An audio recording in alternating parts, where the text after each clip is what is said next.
Isa na namang panibagong kaso ang idinulog at bibigyang solusyon ni Attorney JJ Atienza dito sa bisig ng batas.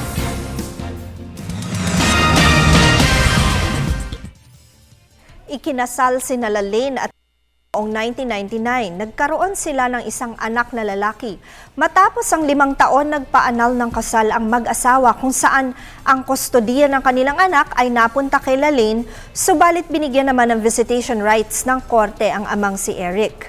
Mula noon ay nakabase na sa Amerika si Eric at sa tuwing bibisita daw siya dito sa Pilipinas ay ipinagkakait ng dating asawa na makita nito ang anak nila.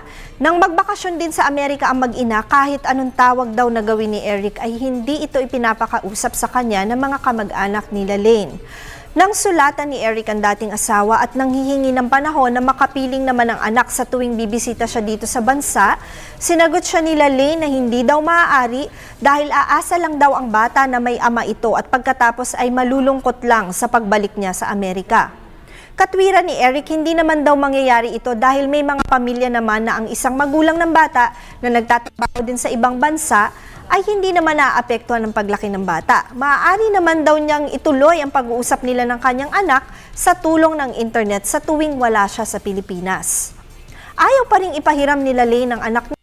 Sabing ang visitation rights ay limitado lamang sa pagdalaw ni Eric sa bahay at hindi niya maaaring ilabas ang bata sa bahay ni Lalaine. Itinatanong ni Eric kung ano ang maaari niyang gawin upang mapagtibay naman ang karapatan niya na makasama ang anak niya sa tuwing naririto siya sa Pilipinas.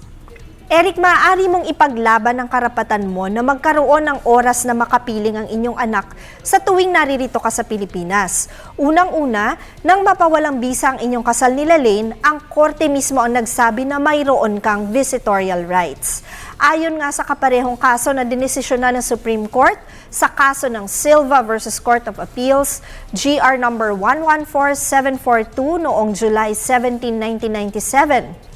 May natural na karapatan daw at isang moral at legal duty ang mga magulang na patuloy na alagaan ng mga bata upang masiguro na maayos na ang paglaki ng mga ito. Ang karapatang ito ng mga magulang ay hindi maaaring hadlangan kahit pa nga daw hiwalay na ang mag-asawa. Mapuwera na lamang kung ang pagpapahiram sa isang magulang ay magdudulot ng di magandang epekto sa paglaki ng bata kagaya ng masama siya ng isa sa kanila. Tandaan na ang aming opinyon ay limitado lamang sa mga impormasyong inyong ibinigay sa amin at maaari itong mag-iba depende pa sa karagdagang detalye. Malaya po kayong makakalapit sa inyong abogado tungkol sa inyong katanungan. Patuloy po kayong mag-email sa ptv4newscenter@gmail.com. Attorney JJ Jimeno Atienza po, ang inyong bisig ng batas.